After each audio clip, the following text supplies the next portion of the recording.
There's Dob Wells, Cock Wells, Herligwig and Gwyddian, Churchdown, Chapeltown, Caharrock, Mullion, Plain Place, Constantine, Frogpool, Lameron, Lanner, Morningsmith, Grantham Road and Devereux, Camborne, Cadgwith, Cold Harbour, Cumbergood, Edgecombe, Helston, Mevagissy, Budon Woods, Vauxhall, Mousehole, Newpossess and Wheel Jane. Croeso and welcome to another exciting edition of Tales for Wales, the pod that never fails to be very nice and very good and very entertaining. That's basically all I've got with on the fly. Welcome to the Great British. This was the Great British Tales for Wales off, yeah?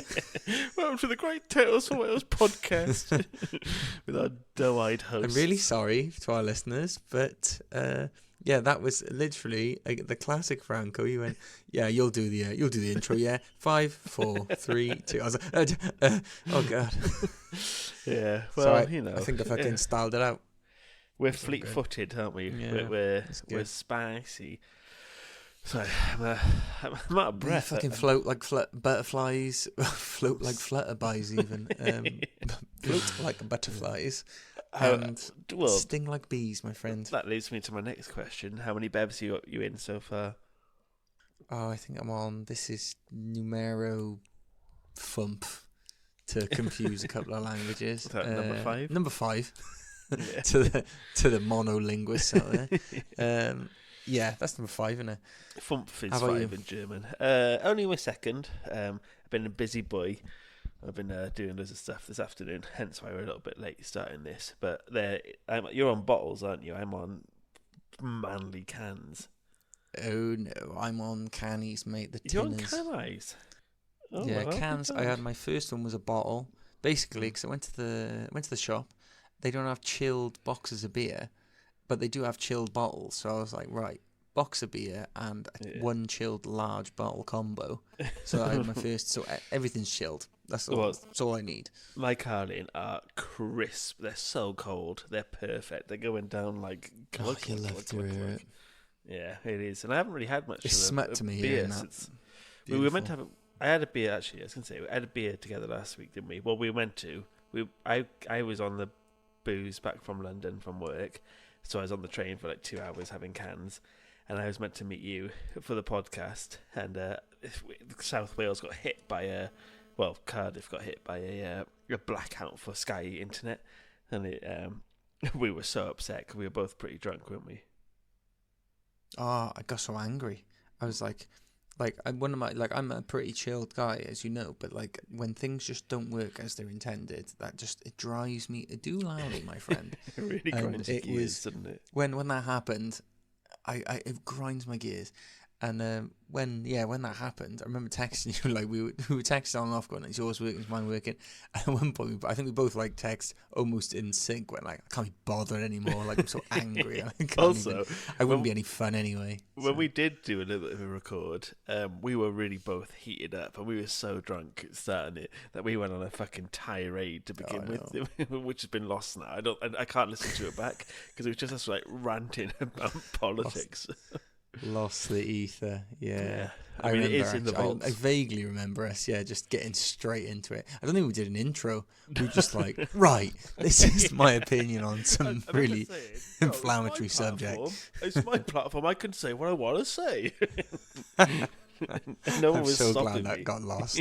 Thank you, Mr. Sky, for like downing our internet. He was probably like an avid listener and went, I can't have the boys do themselves in like this. I got to pull. Oh, does he? Oh, I hate that I fucking pay for Sky now. Yeah. God damn Pretty it. sure it's Murdoch, yeah.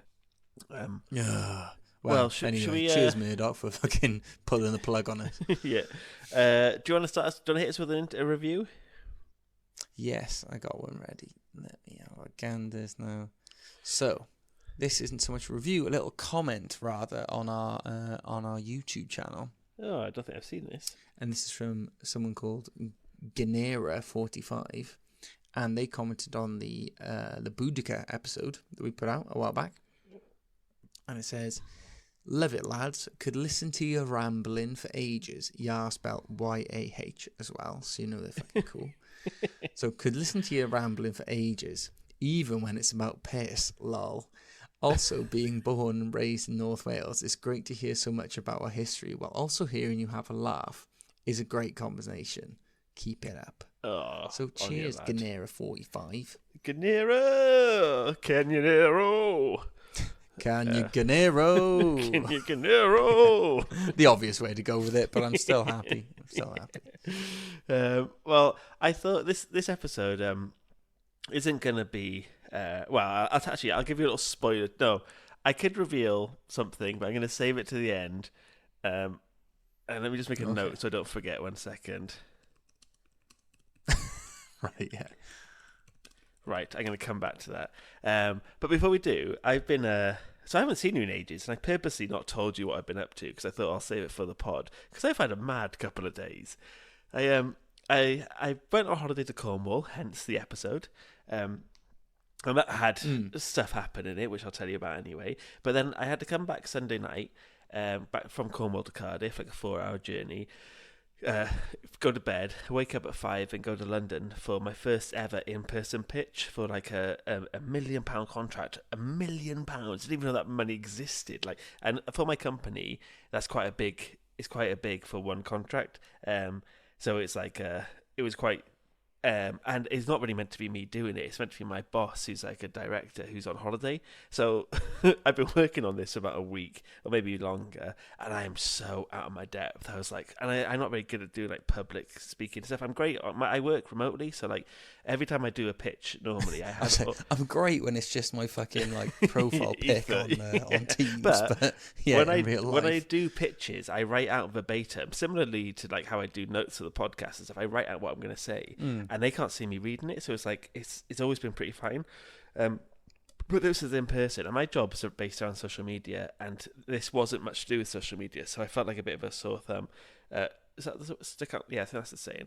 But I was practicing. Yeah, stuck out with sore thumb. Yeah. I was so nervous. I was like writing down a script for introducing myself and what I do, because it's going to be like a 2-minute intro of who I am and what I do, and that's what everyone in the team would do. There's 5 of us going to do it. And I was practicing on the train on the way up, and I was like, okay, I think I got it. Then when we were practicing in person, I kept like fluffing my lines, and I was doing that the week before. So I went to Cornwall on the Friday, Monday to Thursday. I've been practicing. We've been all practicing this big pitch, and loads of things have been changing. So it was really stressful, really last minute. Everyone was a bit stressed, but I was like, fuck me, I am so out of my depth here. And it was in London, and it was in Uxbridge, which is a little bit further out of like. So you go into like St Pancras, and it's about a 50-minute tube journey out of London. So we thought, okay, what we'll do, we'll head stupid names in England, aren't they? They really do. It's like Pennyworth and Old Shinfield. Pancras is a part of the body. You're stupid. Well, I always think this when people make fun of Welsh names, the amount of it's like, oh, this is Twiddledee Village, and this is old Rumpelstinkbum, and it's all these mad little names like. Like Cockfosters. There's a place called Cockfosters in London. Totally, yeah, Cockfosters. When we went up to Shropshire recently, we went through a place called Three Cocks. The Three Cocks. Why'd you name that a place that? But like even it's like it's just very bizarre little twee names. But anyway, so before we got there, we went to this really, really fancy like hotel / restaurant / like place you'd go to have a good drink, and like, I don't really know what it is, but it's like right outside St Pancras tube station, and it's really lavish. There was a fucking McLaren parked outside, and I went to go see my friend Fee, and Fee was sat at the table. She was practicing, and she was sat next to this guy. And he was like, being like, or like loud and stuff. And I got close. I was like, oh, it's fucking Christopher Biggins. She just sat next to Biggins. Jesus. And then Biggo. The big boy himself. And then she went, oh, hi. This is, she went, oh, this is like, she's introduced me. And then I was like, oh, hi. And I went, oh, do you friends? She went, oh, no, I've just been chatting. He's doing some work later on today on the news. And I was like, she didn't realise it was Christopher Biggins, and he was like trying so hard to crowbar in that he was in like a part of a celebrity stuff. So when he went, do you mind holding my coat? And he asked me to watch his suitcase and luggage, a suitcase and coat, whilst he went to the toilet. And I went, that's Biggins you sat next to. Tell me you were like lent into that and went, sorry, what was your name again? I completely forgot. You know? We kind of did. You have one of those faces, I just have no idea who you are. So he came back, and then everyone else joined, and we moved over a little bit of a table, and he was like listening to us practice our pitch and stuff. He's like, "Oh, you'll absolutely get it." I can't do a Biggins voice, but he's like, "Oh, you'll get it. You'll definitely get it. And they'll be fools not to give it to you."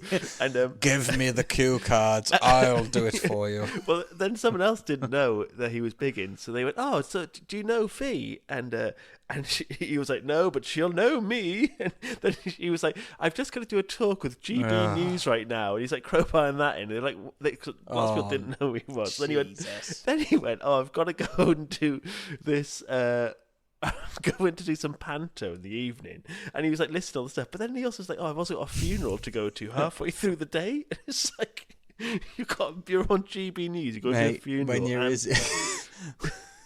When you're as busy as Biggins, mate, you got to slot things in when you can get it.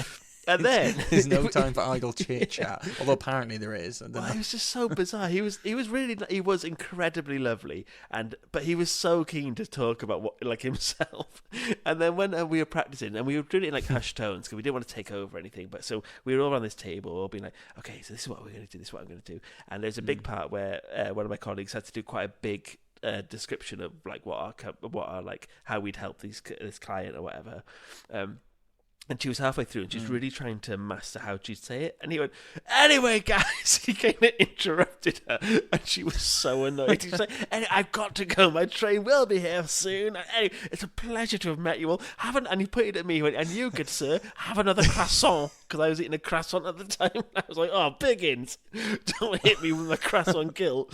I was there gobbling a fancy croissant. I like how he's go as if he was going to go. I go, "And just before I leave, one more time, can everyone just say my name?" So I'm convinced that you all know who I am. It was, but when he left, people were like, it was so, he kept, like usually the celebrities when he was getting hassled, he made us like look after his coat. He asked us like move around a bit of a table. He was chatting to us. He interrupted us. He was so, but he clearly just wanted to be known, which was well funny.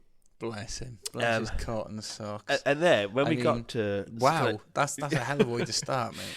Yeah, well then we got to there, and I thought, fuck the script. I'm not going to do the script. I'm just going to wing it. I know what my job is, and like, I kind of got through my first part, and it was not as bad as I thought, but I was still fucking like, it was overwhelming a little bit, and we just stood up, and it was like a 2-hour thing we had to do in front of them, and like they were so sturdy faced and serious, and 2 hours. Yeah, Jesus I know. Christ, that's fucking what. What have you got to talk about for 2 hours? No, it's tough. Like, and do you want me to do this? I'll fucking sort you out. Yes. And they'd already seen. So we got pitch, mate. Well, we got shortlisted from like a bunch of companies down to 3. And we were the last of the day, so their energy was so flat and stuff. So luckily, halfway through the presentation, my phone started vibrating and went, "You seem stressed, buddy." My phone just alerted me saying, "You seem really stressed. Have you practiced breathing exercises?" It's like, "Not now, Garmin. I don't need this now, Garmin." Your heart rate's through the fucking roof, mate. Yeah, it's like, "You're being weird." It felt like my phone was just saying to me, "Dude, you're being weird. Chill out." I was like, it's the last thing you need to be told whilst you're like fucking in front of everyone going, "Hey, do you know you feel a bit anxious?" Well, your body is also feeling a lot of stress right now. Couple of fucking 1s and 0s going, "Are you nervous, mate? You fucking nervous?" In the You look a bit sweaty. Are you sweating? Of your life. Yeah. You look all hot and bothered. And so yeah, that was. And one more thing I want to say. So this is really legend. I've got like a friend at work now because I don't really bother speaking to people. But this guy, he's really nice, and just the one. Yeah, well, I got people. I got one. colleagues who are lovely, but like I can't be arsed. So, I'm here. I've got all my friends I already need. I don't want to have anyone else. But he would turn up at the Christmas. Name more on here right now.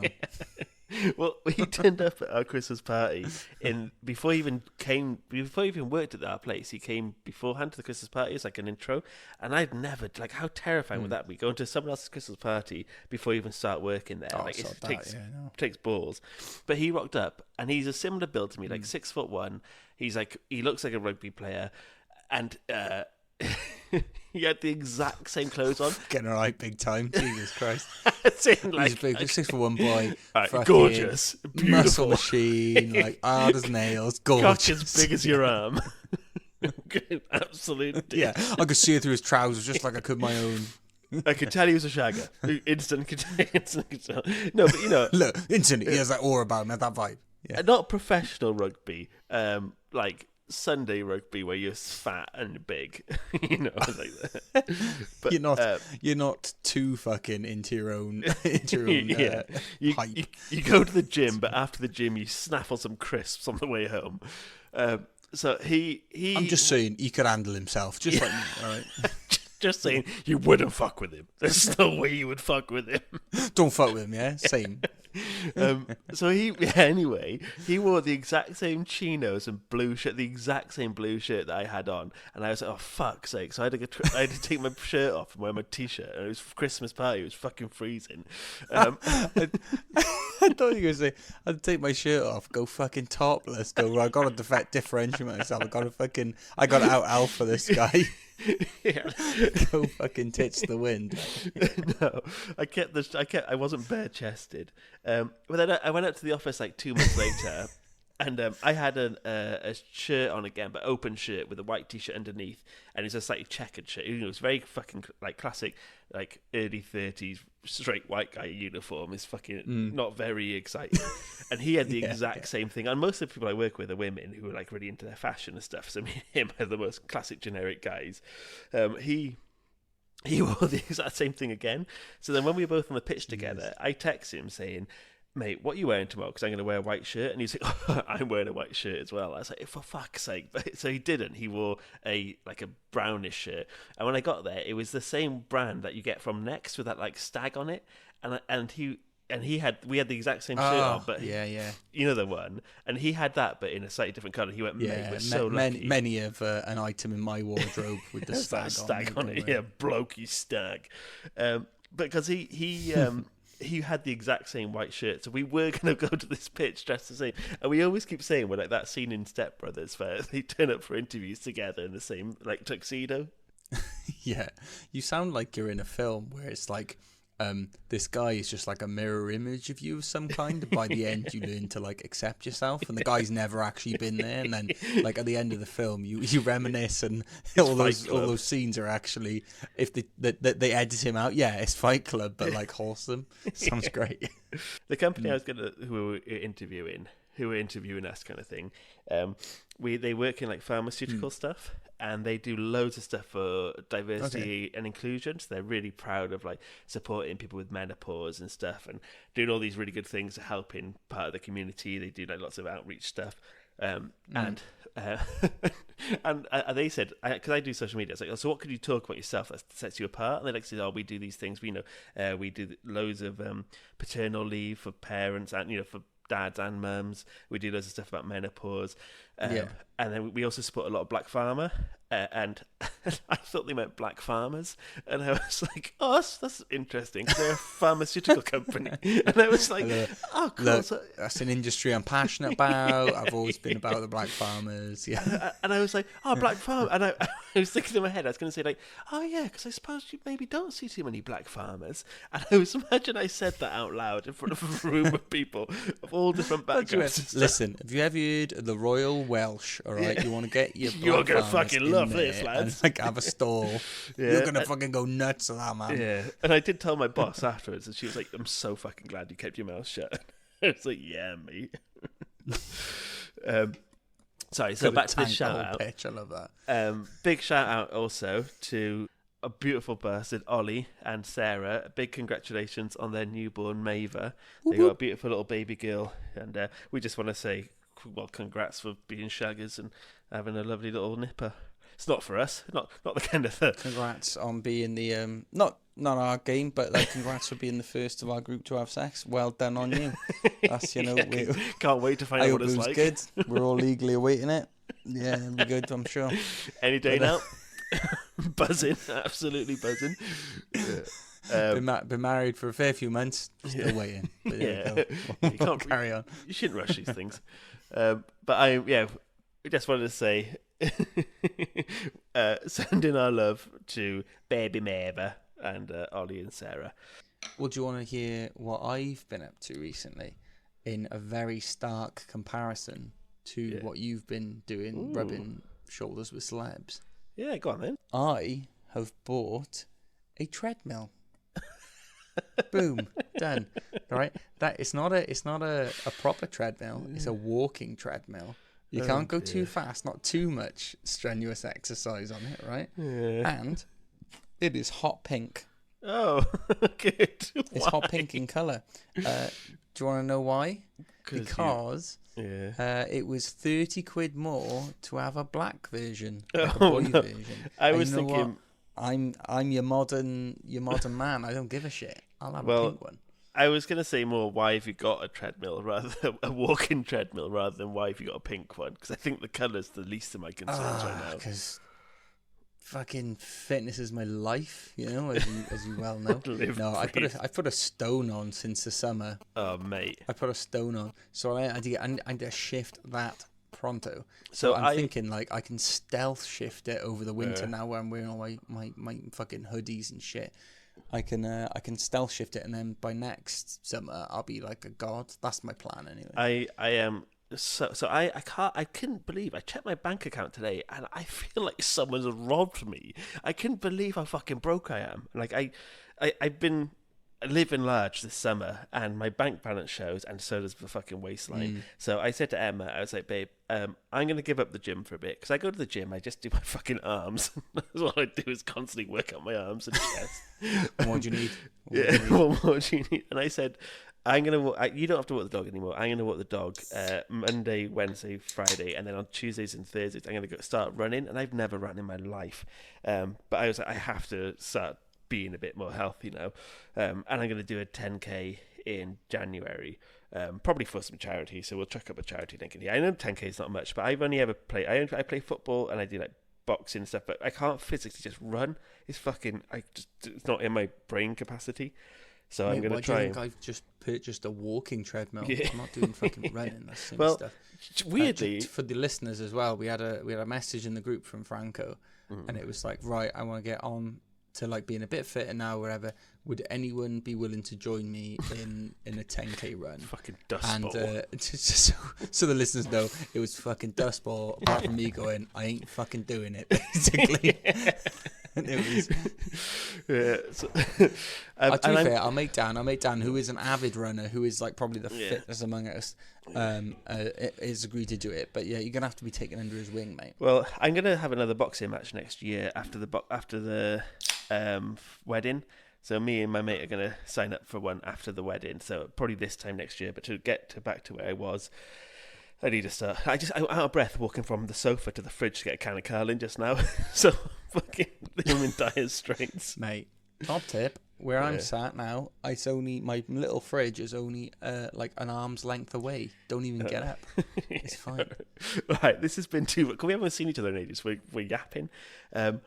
One last bit of admin. Yeah, we're just chatting to me. If you want to give any money to the pod, we'd love it so much. We're broke, we're poor, we're destitute. We won't spend it all on booze, I promise, my lord. There's a link in the bio of this episode. Yeah. Alright, so, we ready? Yeah. So, welcome. Good, yeah. So, go on, tell them what we're doing today, mate. Well, as you'll know from the episode name, this is an episode about Cornwall. Wait, what? You're doing a pod about Cornish history? What? Excuse me? Rubbing my eyes. Tales for Cornwall, is it? Ooh. So, I thought this was a Welsh history podcast. You can't keep anything sacred anymore. I thought about keeping the Welsh, wasn't it? Not bloody Cornish. You're wasting my time. It's not based on this green and pleasant land that we call Camry. I like doing that Cockney voice for Camry. Well, hold your fucking horses. I don't like going too south, actually. I don't mind South Wales, but don't too south. I don't like it. Too south for me, my lord. Well... Hold your horses, or in Welsh, dal dy ceffyl, you greedy little history pigs. Because what would I say to you if Cornwall has an incredibly strong Welsh link? I hear you. No chance, no way. I don't believe it. I won't believe it. My lord, no chance. It's in bloody England. What are you on about? You're no fat old mate. You fatted those you can. No. Now, what I would say to you is, no, like you were disbelief when I said they had strong Welsh links, but what would you say if I said those links were so strong that Cornwall was referred to as the Welsh West? Say what? Say what indeed? It sounds crazy. You're joking. Well, brother, history is crazy. So come with me now on a journey through time and space and a lot of Wikipedia articles as I tell you why we're covering Cornwall, a history of Welsh podcast, or something like that. I'm in, baby. I'm in. Yeah, buckle in. You set me off. Great friends. Even with the delay, we said that at perfect timing. I loved it, yeah. Now, Zero edit needed on this one. So Cornwall has had humans kicking about for what historians call a continuous occupation since the end of the last ice age, which is around 10,000 years ago. And what continuous occupation means is that people have lived there continuously. As humans had been in Cornwall before that period, but it was sporadic and they didn't settle. So up until about the last ice age, we've had people living in Cornwall. They spoke Common Brittonic that devolved into the Southern Western Brittonic and then Cornish language. Cornwall was part of a kingdom called Demonia. Yeah, something like Demonia. I think we mentioned that in the what bloody one was it now? There was an episode recently. Something like that. Yeah, it's when back in the it was Dewi Sant. Yeah, Dewi Sant used to fucking preach around there, didn't he? Yeah. Demonia or whatever it was. Yeah. So Demonia, that covers modern day Cornwall, Devon, and parts of Somerset, etc. So that kind of like southwest. And the tribe who ruled there were called the Demoni, or Dimnoni, Dumnoni. So figure that one out. And after the Romans effed off towards the end of the 4th century, their rule and occupation of Dominia led the way for Romano-British leaders to return and rule as an independent kingdom once more. And during this time, Dominia, aka Cornwall, continued their ancient ties and rekindled their own alliances with what we'd call today modern-day Wales. They also had very close ties with Britannia, which Wales also shared back in the day. And interesting, they also had really close ties with southern tribes of Ireland, which Wales had less of. Also, during the Heptarchy period, or Heptarchy, I'm not very good at pronouncing words, which is always a struggle, but I'll tell you what it means in a second. It's spelled it Heptarchy, I think, Heptarchy period, which is the time between like the 5th and the 9th century, when England had 7 kingdoms. So it's that period before the Vikings and after the Romans, where you have Mercia, Essex, East Anglia, Kent, Sussex, Northumbria, and Wessex. Yeah. So the parts that weren't that were Cornwall, Wales, and the northwest of England, which I believe is Cumbria. But I didn't Google it. That's just my knowledge of watching Last Kingdom. Was that the Isle of Man as well? Was like the Manx territory? Yeah, Manx territory. And you'd have the Picts further up and stuff like that. But for the purpose of this episode, Cornwall, Wales, and the northwest, they're what we'd consider Britons. So those who aren't Anglo-Saxons, because they were separate from the Anglo-Saxons. I got you. So those 7 kingdoms in England were controlled by Anglo-Saxons and stuff like that, whereas the other ones were considered by Britons who were here before them. And none of these, Wales and Cornwall and the northwest, none of these places were properly conquered by the Anglo-Saxons, unlike the other places.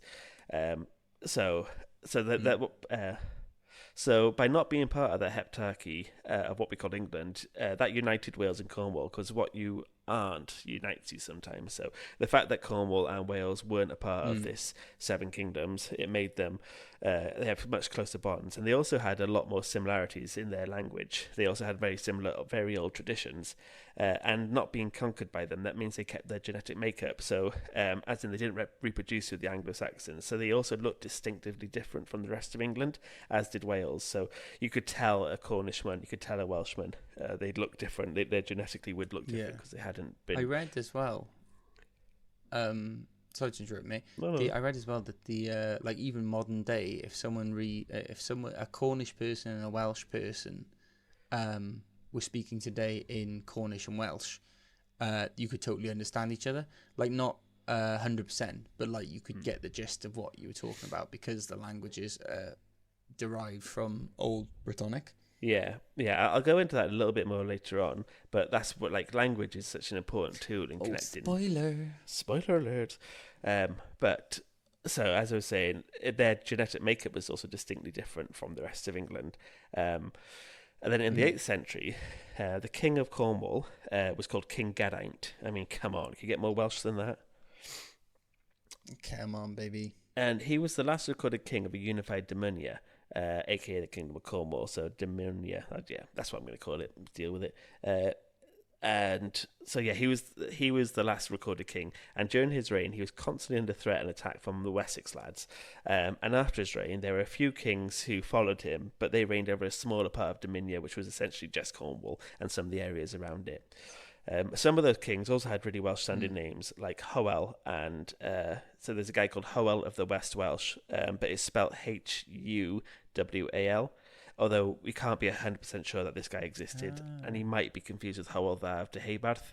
But either way, it shows that there was a link between Cornwall and Wales because they do associate that king Yeah, with there's both. certainly like a There's a thing. There's an overlapping sort of culture there, isn't there? Yeah, definitely. However, anyway, back to King Geraint. He fought off the Saxons throughout his reign until 710, when Ine or In of Wessex finally won, and In marched on and took over Devon shortly afterwards. So this King Geraint was killed in this big battle in 710, despite holding off the West Saxons for as long as he could. So even after Ain had marched on and took over lots of Devon, he couldn't really control Dominia. And in 722, the Cornish won a big battle called Battle of Hee Hill, and and in this battle they routed all the lads from Wessex. They ran all the way back again. So all that ground they made up, the people from Wessex, that all fallen to the side. And this continued for several years. Absolutely flipped the table. Yeah, the Cornish were doing well, but this continued for several years, and then in 743 and 753, Cuthred, King of Wessex, came back, and he came back strong, and he was back fighting with the Cornish an awful lot again. And by the start of the 9th century, Dominia could no longer hold off. It had been constantly ravaged, it didn't have the resources, cut off from everybody else. And historian John Reuben Davis said that Dominia ceased to exist, and due to being cut off from fellow Brittonic speakers in Wales and Brittany, and under continued pressure from the Wessex, it kind of stopped to exist. And by 1814, King Egbert of Wessex ravaged Cornwall from east to west. And he did similar tactics to when they tried to take over other countries. You know, they do a real iron fist approach, and fucking they decimated it. So east to west of Cornwall was just destroyed, and so many people were killed in order to because they realised they've been trying to do this for hundreds of years, and keeping the population alive wasn't really going to help them control the area very well. But still, the Cornish managed to survive. Even with this big, strong army from Wessex, they still, even though they've been decimated, there's still pockets of resistance here and throughout. And in 838, the Cornish fought alongside the Vikings this time, because the Vikings actually fought a lot with the Cornish in terms of being allies. They both saw Wessex as being their enemy, so the Cornish would often team up with the old Vikings, and that kind of helped them get weapons in, get new trades routes, because they by the sea and stuff. They'd often let the Vikings land in Cornwall and march on through there. But so they managed classic, to the enemy of my enemy is my friend sort of thing. Like, I can imagine that, because they were obviously pushed to the brink down in Cornwall. They were probably thinking, well, fuck it, we might as well align with the Danish, push our borders back a little bit, and if we have to share a little bit of land with them, why not? Well, that's the thing. So if their last king died in 710, and then it took until 814, so that's 100 years later, they'd finally kind of been conquered. Even 20 years later, or 838, what's that, like 24 years later, they were still fighting the Cornish. So even after this 100 years of not having a proper king, there was still resistance. But this is kind of where it comes to a bit of an end from. So by this 838 battle, when the Cornish fought alongside the Vikings again, they bought this big battle called the Battle of Hingston Down. Hingston Down, I think it's maybe one word, but Hingston Down. But the West Saxons, aka those from Wessex, they recorded this huge victory where they brought huge amounts of men, and it's really difficult to get actual numbers from this period in time, but they just wrote that it was a bit of a barn stomper, where it was also the last recorded battle between Cornwall and Wessex, which most likely means it resulted in the loss of Cornish independence, so it would have been a hell of a battle. Pour one out for our Cornish boys. Well, yeah, but now, so by the time of Alfred the Great, towards the end of the 9th century, so the latter part of the 800s, Wessex considered Cornwall to be completely under its control, but really this was only nominal, so that means only in name alone.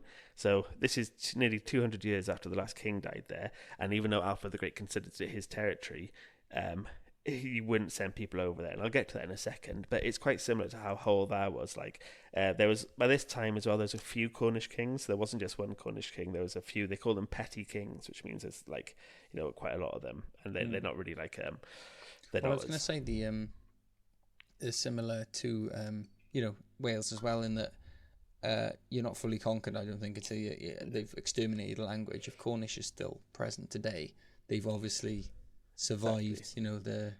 The Anglo-Saxon invasion and the conquering and all that sort of stuff. So good on you, Cornish. Well, what they call it? It's a Kernow, isn't it? Is in their language. I'll get to that in a sec.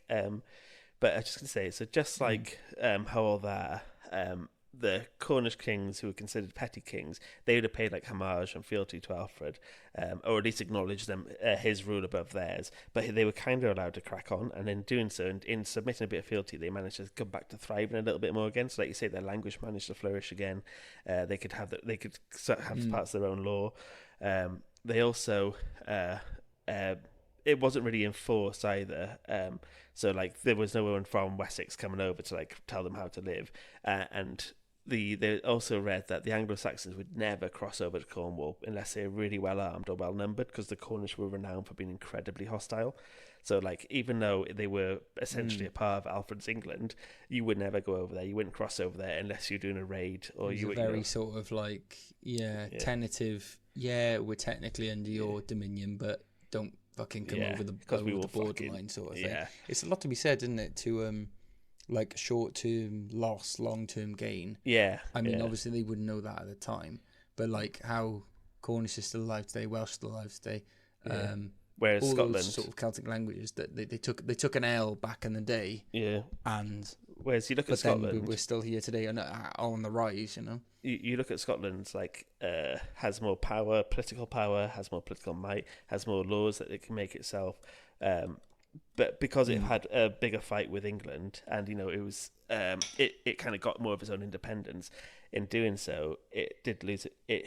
There was more hostility towards its language and stuff like that, and there was more fierce fighting. Yeah, for a long it kind of draws more. Like you said, draws more sort of retribution from English, then, doesn't it? Like sort of thing to like stamp down on cultural differences. When England considered they conquered Wales in like 1282, it kind of let Wales language thrive and survive in that way. So I just want to summarise. So if you've ever been to Cornwall, you get this. You definitely get a sense that it feels different to other parts of England. It has it's kept a separate identity. So it's much like the north of England, except it's closer. So like whereas the north has like sub-regions like Manchester, York, and Liverpool, and they'll often say like they're Liverpool, they're Scouse, not English. They have a real sense of like where they're from, more so than say if you might be from the Midlands. Maybe that's not true, but there's definitely a real sense of this isn't the south of England, or this isn't like the home countries. Like Cornwall, it doesn't feel like the rest of England. When you're there, you can tell. And it's because it has its own flags, and I think Cornwall's way more unified than the north is. So like where Manchester, York, Liverpool, etc. are very, very like strong sub-regions, Cornwall and like Cornwall feels a lot more unified than that. And I know it has this like kind of faux rivalry with Devon, where they complained about fucking what way do you put your jam on your fucking scone or whatever. Cornwall still very much feels like its own kingdom, and it has these big flags everywhere, and there's a lot of its own language, and the street names are a really unique mixture. They mix like Welsh with an even older language, like you mentioned a second ago there, and I actually couldn't find much about this, but loads of the streets begin with a K and end with a K. And what were you saying then? It's Kernow? It's in I think, I can't remember precisely, but I think if you were to say you're Cornish in Cornish, or it's Kernow with a K, and there was a lot more like K doesn't exist in the Welsh language, modern day Welsh language, but in Brittonic it did. Yes, and so that's one of the differentials we have. Well, that's what I was going to say, because I couldn't find too much about this online, but I think letters that have a plosive sound, so p, k, like those ones there, like so K, the letter K has what you'd call a plosive sound, and that's quite indicative of old languages. So like old languages often they're quite guttural, aren't they? And so like the street names would begin with like a K and end with a K, and like you don't really get that in many other parts of the UK. There's also loads of Welsh words there. So like on street signs and road signs and stuff, there'd be places like called Tre Down or Tre. I can't think of examples, but maybe like Tre Road or maybe It's like common vernacular, isn't it? Like things like Tre, for those who don't know, don't speak Welsh. Tre is like town in Welsh, and that means the same thing in Cornish. Yeah, so it would be like Tre Donaldson or like so like Jack saying, Tre means town. So there'd be places like Tre Donaldson or Tre Lambeth or Tre Downsville. You know, they'd have all these like they'd have Tre in front of a name of a place. So it'd be like Tre Peter, so it'd be like Peter's Town. Tre Donald, like Donaldstown and stuff like that, which is a very Welsh thing. So yeah, apparently what I was reading is that if you had a Welshman speaking, or a Welsh person rather speaking Welsh, a Cornish person speaking Cornish, and a Breton speaking Brittonic, which is their like leftover Celtic language, apparently all three would be able to basically figure out what the other was saying, because they still have the old roots, at least verbally, at the core of the language, of what it sounded like in old. Yeah, exactly. Maybe written down you wouldn't be able to do it so much, but apparently talking, the sounds and sort of the way you enunciate and things like that is apparently very similar. So top little bit of info there. Do you reckon they have the ch that we have? That's the worst part of the Welsh language. It might be written down differently. Oh, the guttural stuff, you know, like, and the fucking. I don't mind. And all that, I don't mind that. I'm not very good at the. I'm not very good at rolling my R's, and that makes it difficult to speak Welsh. No, I don't do it just because I like, as much as I love being able to speak Welsh, English is my predominant language, and I don't roll. You know, it's called trilling, isn't it? Yeah, you're good at trilling though. Do your R's now.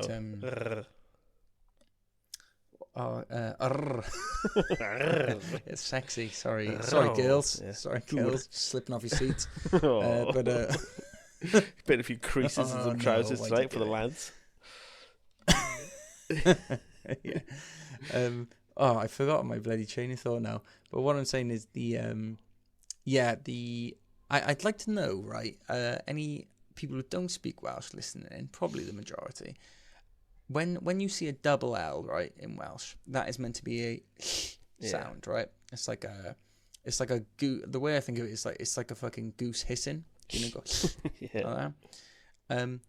Lots of people, like I've seen English people say like, it's the same sound as CL, so like a cla. Yeah, cla is a word that like comes they'd up say a lot. clanecly. Yeah. They'd say clanecly. Yeah. But I would say clanecly. And it's almost like you're almost there, but you got to do it quicker, because cla is exactly the same move I make with my tongue. Yeah. But you got to do it quick. Cla. Yeah, because and you got to do it really quick. My family members who can't speak Welsh would say clanecly. They'd probably say the th on the second part. Yeah. Clanecly. Yeah. I like the. Or like McClincleth. When you say like a double D, it's like these, or like Danedd. The th at the end. That's an easy one because it's just there's a really misogynistic joke there to be like, who doesn't love double D's, mate? Oh, but really good. Shall I make it? Don't know. I have, I guess. You have. Well, you sound the podcast and I'm done. Anyway, should I go back to it? I'll wrap up this. I'll just say that, there's I went to a massive pub called the Pendraig, which means Dragon's Head.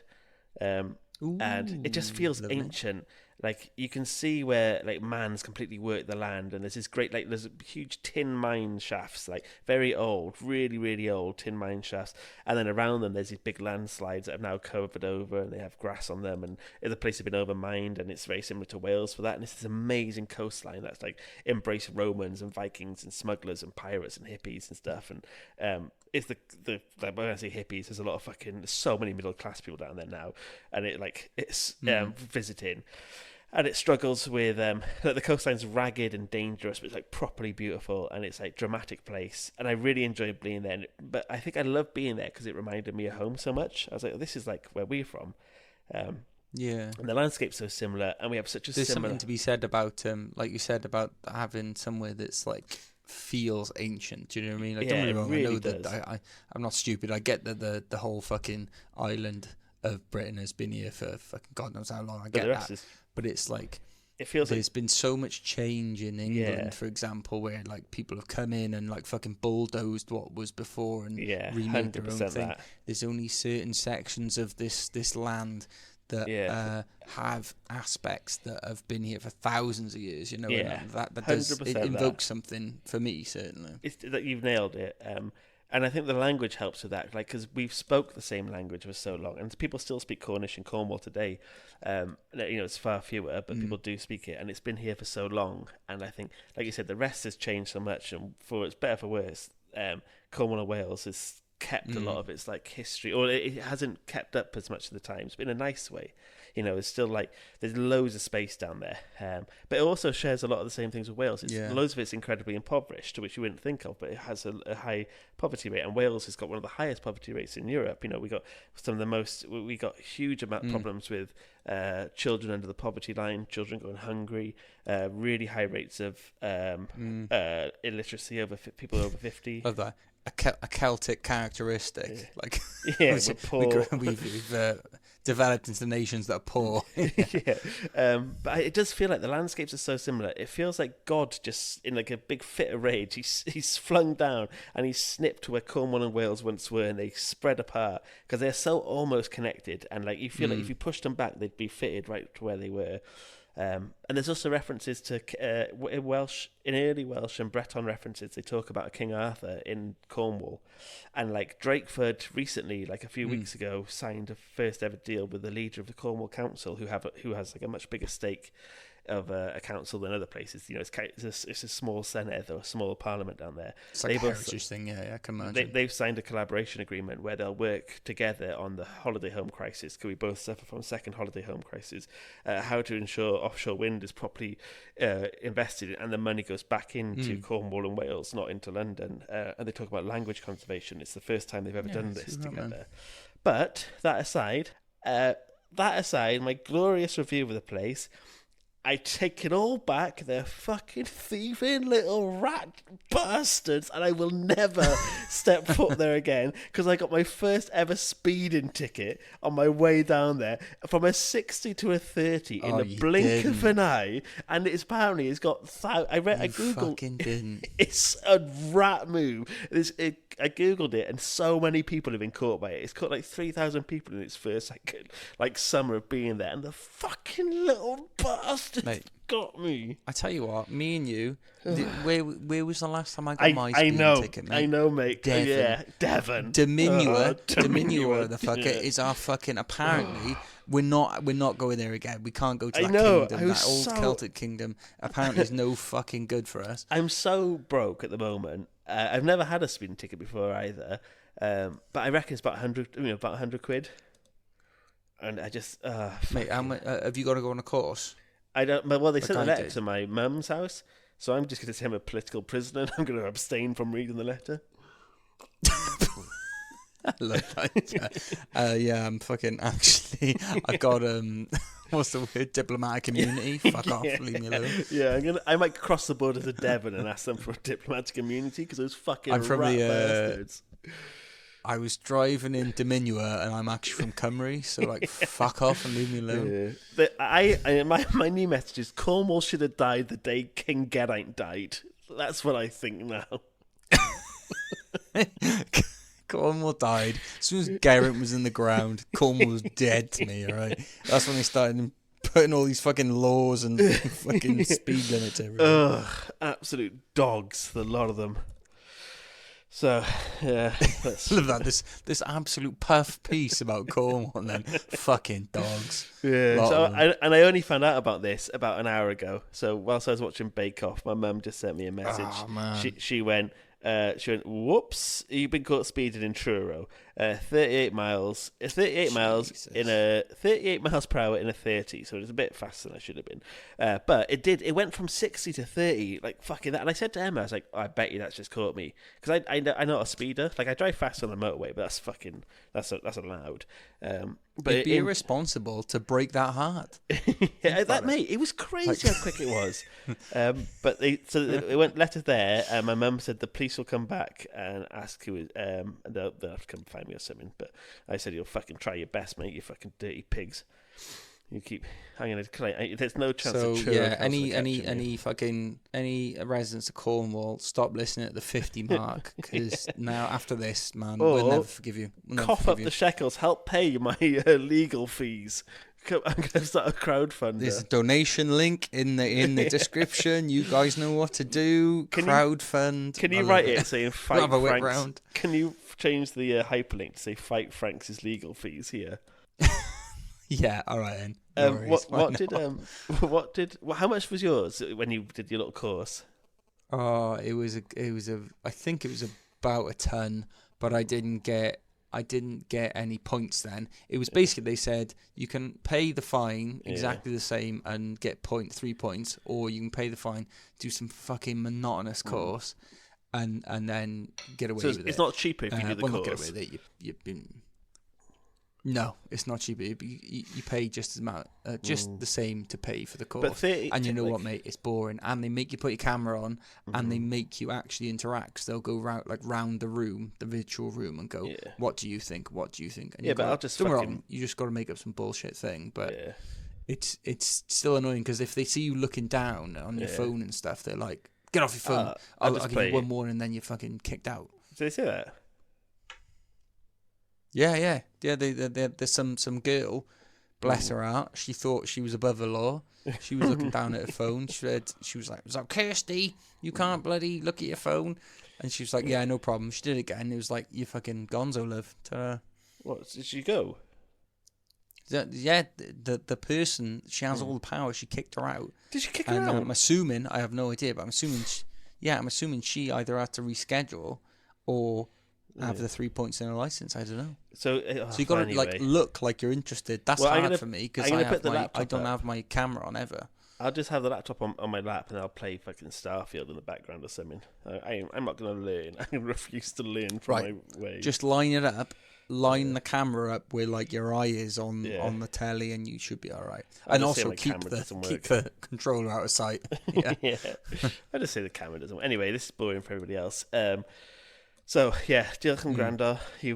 I hope that was enjoyable for you. Slightly off a different beaten track, but this is who we are. We're lawbreakers. We're scoundrels. Thank you to everyone who isn't Cornish, because the Cornish have just done my friend a disservice. Yeah. And also, I know you're not part of Devon anymore. I don't want to call it like a fucking border war or anything like that, border skirmish. But you were Diminua back in the day, so I hold you all accountable for both giving us a bloody a fucking fine of some kind. We just wanted to visit your lovely countries, and you bloody finder. You dogs. You absolute dogs. Anyway, diolch yn gwrando. Thanks for listening. Dogs. You fucking dogs. Maybert House, Biskenwin, Perranporth, Port Navis, Brobus, Senna, Namra, Druth, of course. Nomas Land, Connaught, Coatreven, and Bellin Crown Town. Gorenhaven, St. Kevin, Mainporth, and Carnardown, St. Ives, St. Dave, St. Earth, St. Michael's Mount. And Prass, and Gwenapit, and don't forget Housetown. So what were you doing? I was taking a picture of Goon Gumpus. Don't you know my car? Sorry. There's Goon Gumpus Sticker, Soul, Tashcon Wallow, Skinner's Bottom Bugle, Splat, Harrow Barrow, Semelian, a Swampole, 3 Milestone with Kernow, 4 Lanes, Harrodsford, Fiat, Canchero. My lovely Cornwall is the home to all the places in my song. There's plenty more, but if I'd done them all, it would be bloody long.